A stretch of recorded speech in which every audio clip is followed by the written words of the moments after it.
આજનું ભજન રાજુભાઈનો 5 મહાભૂતનો દેહ 5 મહાભૂતમાં વિલય થયો એ નિવેદનનું આજનું ભજન છે. તો 5 મહાભૂત એવા કયા છે કે આકાશ, વાયુ, જળ, તેજ અને પૃથ્વી. 5 તત્વોમાં મળી ગયા છે. કોઈ મરી જાતું નથી. આત્મા તો અજર અમર અને અવિનાશી છે. તત્વોમાં મળી જાય છે તો કોણ મરી જાય? કોઈ મરતું નથી, કોઈ જન્મતું નથી, પણ છતાંય આપણને એની ખબર નથી કે કોણ જન્મે છે અને કોણ મરે છે. દેહ આવે અને દેહ જાય, પણ આત્મા અજર અમર અને અવિનાશી. ગીતામાં કૃષ્ણ પરમાત્માએ કીધું, હે અર્જુન, હું અજર અમર અને અવિનાશી છું. શસ્ત્રથી છેદાતો નથી, પાણીથી ભીંજાતો નથી, અગ્નિથી બળતો નથી, પવનથી ફૂંકાતો નથી. હું અજલમાં છું અને અવિનાશી છું. તો પરાશીના પીપળે જરા નામના પારધીના હાથેથી બાણ વાગવાથી આલ્યા કૃષ્ણ પરમાત્માનો દેહ વિલય થયો. તો એ કૃષ્ણ પરમાત્મા કયા? કીધું કે હું અજર છું, અમર છું, અવિનાશી છું, ને દેહ પડી ગયો.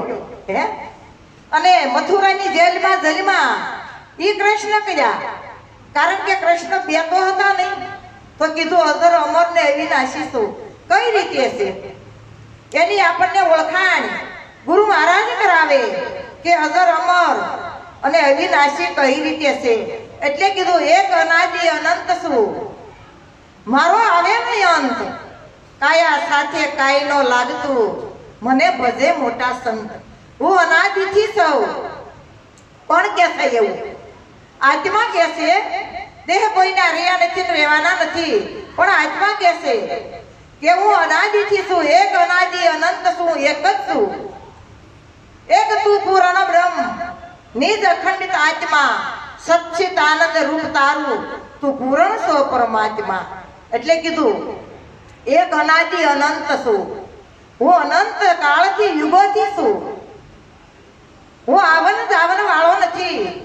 દેહ છે ઈ અંતવાળો છે, પણ હું તો અનંત છું. અને એ અનંતની ઓળખાણ ગુરુ મહારાજ કરાવે છે. અનંત એવું છે શું? અનંત એક આત્મા છે. હમણે મહારાજે કીધું એમ કે આત્માને ઓળખ્યા વિના, મીરાબાઈ કહી ગયા, 184 ફેરા નહીં મટે, ભ્રમણાને ભાગ્યા વિના ભવના ફેરા નહીં ટળે. તો આત્માને ઓળખવો પડે. આત્મા આપણી ભેગો છે. આત્મા બધાય કહે છે આત્મા એ પરમાત્મા. આવું દરેક માણસો કહે છે, પણ છતાંય આત્માને કોઈ ઓળખતું નથી. એટલે મીરાબાઈ કીધું કે 184 ફેરા નહીં મટે આત્માને ઓળખ્યા વગર. હવે 84 લાખ એનીમાંથી આ જીવાત્મા ભટકતો આવ્યો છે. 4 ખાણીના જીવાત્મા છે અને 84 લાખ યોની છે. તો 84 લાખ ક્યારે ફરી રહી અને પાછો ક્યારે મનુષ્ય અવતાર મળે? તો આપણને તો મનુષ્ય અવતાર મળ્યો છે. તો મનુષ્ય અવતારથી પરમાત્માનું ભજન થાય છે. કોઈ પશુથી કે પંખીથી થતું નથી. તો કીધું કે 184 ફેરા, લાખ 84 અવતાર લેવા પડે. 84 લાખ. તો એ અવતાર નો લેવા હોય તો ગુરુના સદગુરુના શરણે જઈને, ગુરુ ઘણા એવો પાછા, કાન ગુરુ, કંઠી ગુરુ, મંત્ર ગુરુ, પણ આ તો સદગુરુના શરણે જાય તઈ ખરેખર આ વાત સમજાય છે. ત્યાં સુધી સમજાતી નથી. આદિ સંતો કહી રહ્યા. કારણ કે રામની માથે ગુરુ હતા, કૃષ્ણને માથે ગુરુ હતા, રામાપીરને ગુરુ હતા, સ્વામિનારાયણ ભગવાનને ગુરુ હતા. એ ગુરુની આ વાત છે. નરસિંહ મહેતાને દામોદર ભગવાન ગુરુ હતા, મીરાબાઈના રોહિદાસ તમારા ગુરુ હતા. એ બધાયની માથે ગુરુ હતા. ગંગા સતી પાનબાઈના ગુરુ હતા. એમ દરેકની માથે ગુરુ વગર આપણને જ્ઞાન પ્રાપ્ત થતું નથી. પણ જ્ઞાન કયું? આડોશી પાડોશીનું જ્ઞાન હોય, સામાજિક જ્ઞાન હોય, એ બધું જ્ઞાન હોય, પણ વ્યવહારિકનું જ્ઞાન હોય. પણ એક કયું જ્ઞાન આપણામાં નથી કે પોતાનું જ્ઞાન આપણને નથી. બધું જ્ઞાન હોવા છતાં કે આ પાંચ તત્વોના દેહની અંદર હું કોણ છું અને હરિ કેવા છે આની આપણને ખબર નહોતી. લાલજી મહારાજે કીધું કે હું શું કોણ, હરિ છે કેવા, જ્યાં સુધી નહીં સમજાયા.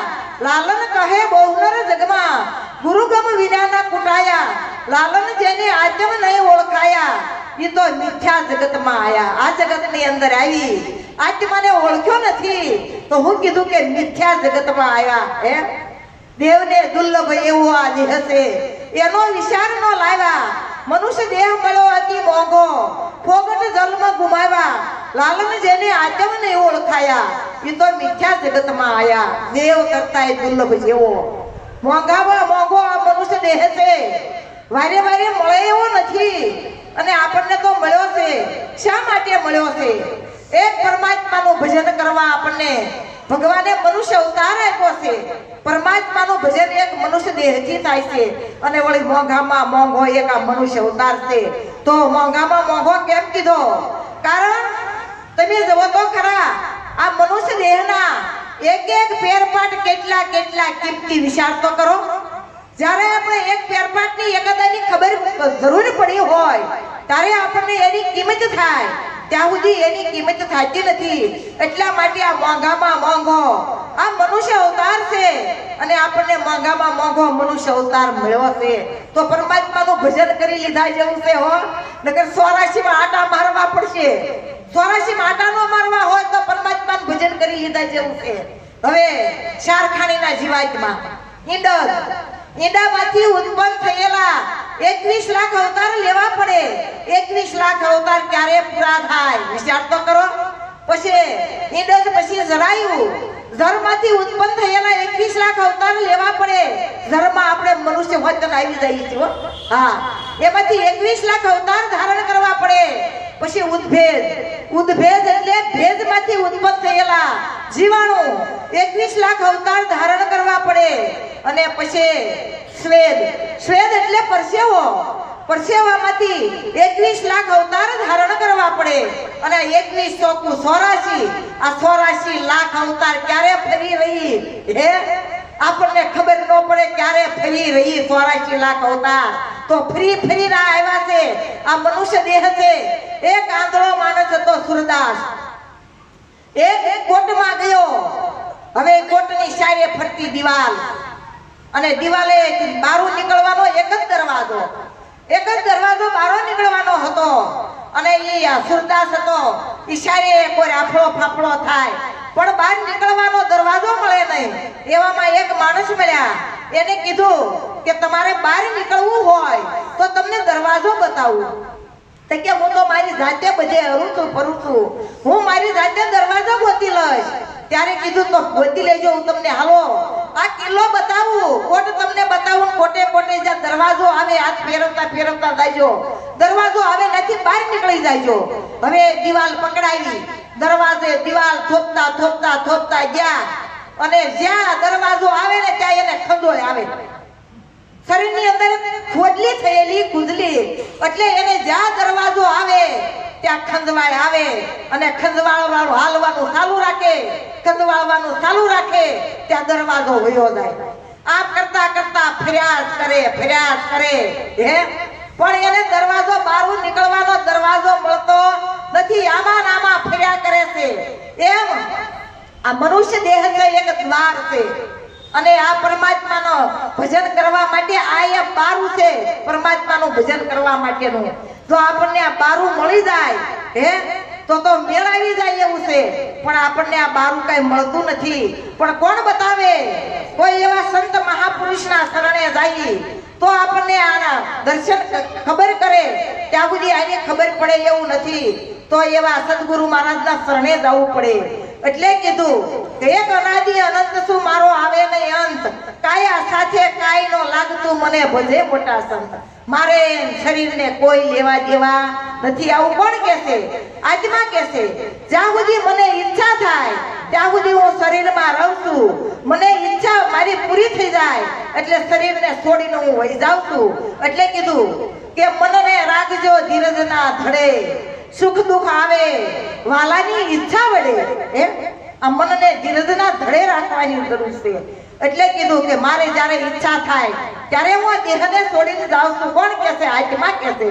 અનાદિથી છું, અનંત છું, મારો અંત આવે એવો નથી. પછી કીધું સચ્ચિદાનંદ સ્વરૂપ છું. દેહ આવે ને દેહ જાય, કાયા સાથે કાયનો દેહ આવે ને દેહ જાય. નામ કે રૂપ તણી કલ્પના કોઈ દે મારામાં ન થાય. કીધું સચ્ચિદાનંદ સ્વરૂપ છું. કેવું સ્વરૂપ છે? સત, ચિત અને આનંદમય છે, સત્યમય છે. સત્ય એ જ એનું સ્વરૂપ છે અને સત્યમય રહેવાનું છે. દેખાય બધો આવે જાય એ સત્ય છે અને જે કાયમ રહેવા વાળું છે એ સત્ય છે. સંતોએ એને કીધું છે ઉત્પન્ન થાય પ્રલય પામે એટલું અસત્ય કહેવાય. પણ સત્ય સદોદિત જેમનું તેમ છે. એ નો આવે નો જાય. સત્ય આવતું નથી, જાતું નથી, વધતું નથી ને ઘટતું નથી, જલમતું નથી ને મરતું નથી. આને કીધું સચ્ચિદાનંદ સ્વરૂપ છું.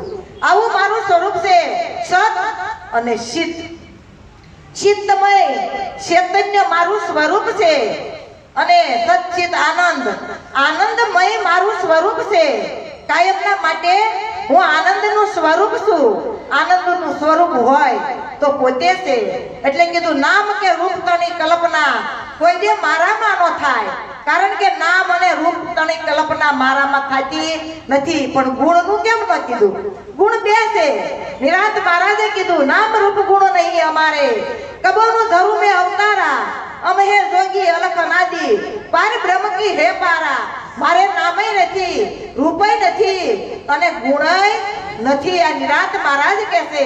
પણ પાછું કીધું ગંગા સતીએ કે નામ અને રૂપ મિથ્યા કરી જાણ્યા પણ ગુણનું કીધું નથી. પણ ગુણ મિથ્યા કરવાનો કયો? બે ગુણ છે. એક શુદ્ધ સત્વ ગુણ છે, એક મલિનતા વાળો ગુણ છે. મલિનતા ગુણનો નાશ કરવો અને કાયમ કરવો શુદ્ધ સત્વ ગુણનો આહાર. આવું ગંગા સતીએ પણ કીધું છે અને ગંગા સતીએ આવું કહી રહ્યા છે. પછી એવું કીધું કે નિરાંત મહારાજે નામ રૂપ ગુણ નહીં અમારે. અને લાલજી મહારાજે કીધું કે ગુણ નહીં જબ નામ રખું.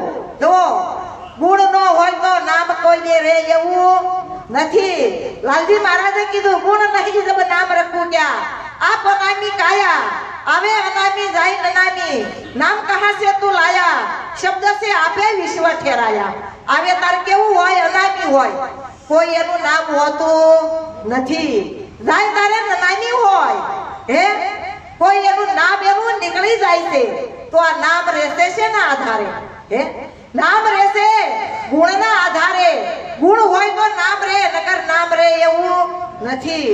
એટલે આ કેવું છે કે ગુણ વાસક નામ છે અને ચાર નામ કીધા: મૂળ નામ, નિજ નામ, સત્ય નામ અને કેવળ નામ.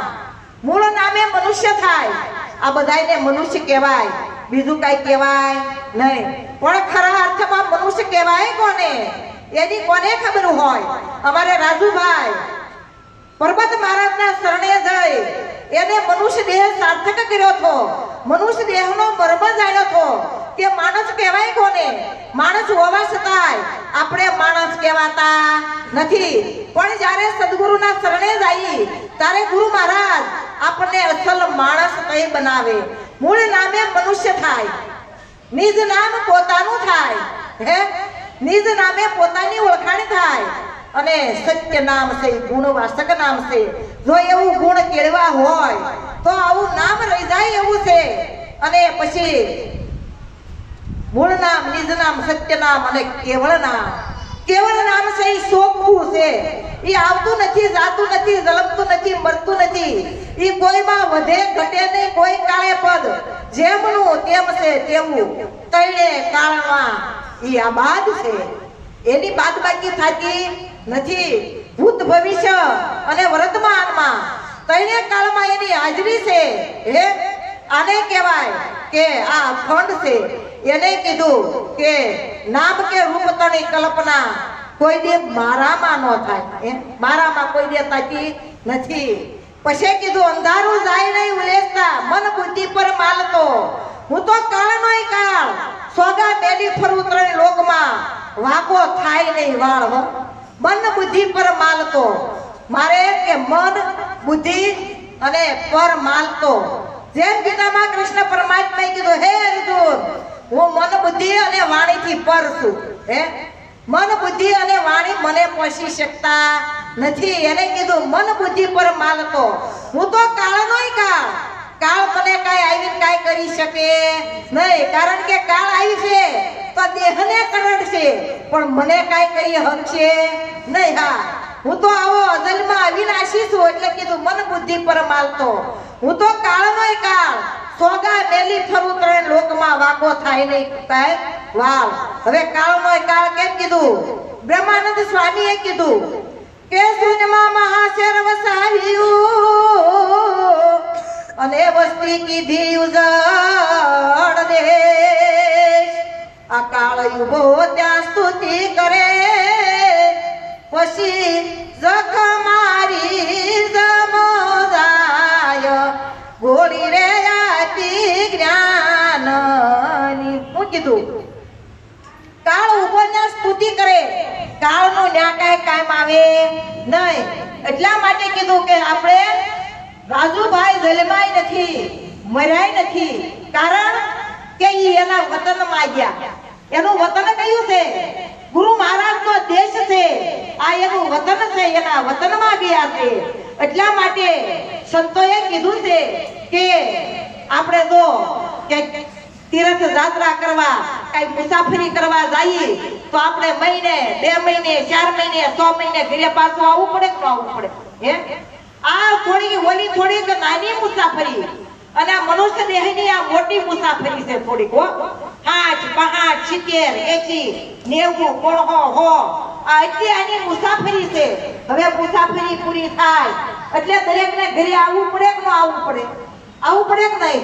ઘરે આવે નહીં અને શાંતિ થાય, ત્યાં સુધી થતી નથી. તો રાજુભાઈ ક્યાં ગયા? એના ઘરે ગયા. હો, એના પોતાના નિજ ઘરે ગયા છે, બીજે ક્યાંય મર્યા નથી. કહા સમાયા કે જહાથી ઉપન્યા વહા સમાયા સુન રૂપ નિર્બાના. જ્યાંથી આવ્યા હતા ને ત્યાં જ સમાઈ ગયા. હે, ક્યાંય બીજે એના ઘરે ગયા, એના મુકામે ગયા, બીજે કઈ ગયા નથી. એટલે સવારામ સાહેબે કીધું પારો ઓગળી થઈ ગયું પાણી, અમરની મૂર્તિ અમરમાં હમાણી. એકાકાર જ્યાં કાળને કાયા, અખા આ દેશ ન્યા નહીં, ન્યા મોહ, ન્યા નહીં માયા. ન્યા મોહાય નથી, ન્યા માયાય નથી. હે પાણી ઓગળી થઈ ગયું પાણી, પારો ઓગળી. હવે પારો હોય મીઠાનો ગાંગડાને સવારામે પારો કીધો છે. હવે ઈ બન્યો તો શેમાંથી? મીઠામાંથી અને ઓલા પાણીમાંથી. અને પાણીમાં નાખો એટલે ઈ પાછું પાણી બની જાય. આ અમરની મૂર્તિ અમરમાં હમાણી. એકાકાર જ્યાં કાળને કાયા, એકાકાર થઈ ગયા, પોતાના સ્વરૂપમાં મળી ગયા. ને કાળે નથી, કઈ કાયાય નથી, ના શરીર નથી, કઈ વેશ નથી, કોઈ વર્ણન નથી, કોઈ દેશ નથી. પણ એક એવો દેશ છે કે ઉપદેશ ગુરુ મહારાજના દેશમાં ગયા. હે, ત્યારે આ વાતની એને ખબર પડી હતી કે મારી માથે જન્મ નથી, મારી માથે મૃત્યુ નથી, હું તો અજર અમર ને અવિનાશી છું. એટલે કીધું કે કાળ ને કાયા, જ્યાં નહીં મોહ કે માયા. હવે એને કઈ મોહ હોય? હે, જેને શરીર છે, જેને દેશ છે, જેને વર્ણન છે, જેને વેશ છે અને જેનું વર્ણન થઈ શકે છે, એને મોહ હોય, એને માયા હોય. પણ આવું એને કાંઈ નથી. એને ત્યાં મોહય નથી અને માયાય નથી. આવું સદગુરુ મહારાજનો દેશ છે. અને જો આ દેશમાં ગયા પછી ત્યાં કેવું બની જાય? હે, દેશમાં ગયા પછી ત્યાં કાંઈ રહેતું નથી, ઉન્મૂન દશા થઈ જાય. હો, ઈ દેશમાં કેવી દશા થઈ જાય? ઉન્મૂન દશા થઈ જાય. ત્યાં કઈ બોલાતું નથી. જેમ રાજુભાઈ પડ્યા હતા, જેમ હતા એમ હતા. હે, એમાંથી બોલવા વાળો નીકળી ગયો. એમ ઉન્મૂન દશા થઈ જાય ને તેને આપણે એવા થઈ જઈએ. ને બોલવા વાળો બોલવાનું બંધ થઈ જાય. હે, આ ક્યાં વાણી છે? પરાની પાર અને 52ની બાર. એટલે ગુરુ મહારાજ કહે છે તમે તમારું શીશ ઉતારો ત્યારે રમાડું 52ની બાર.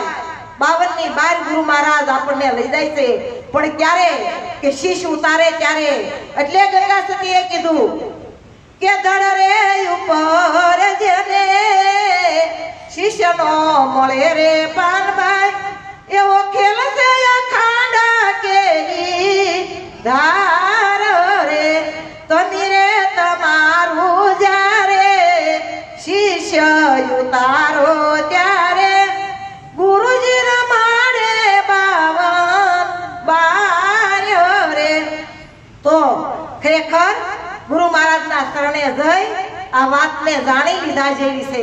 કારણ કે આ વાતને જાણ્યા પછી કેવું થઈ જવાય, અજર અમર અને અવિનાશી, એની માથેથી જન્મ મરણનું લગડું તૂટી જાય એવું છે. તો ખરેખર આવું સમજવાની જરૂર છે. અને જેને જેને સદગુરુ મહારાજના શરણે જે ગયા છે એ આ વાતને સમજ્યા છે. સતગુરુ મહારાજ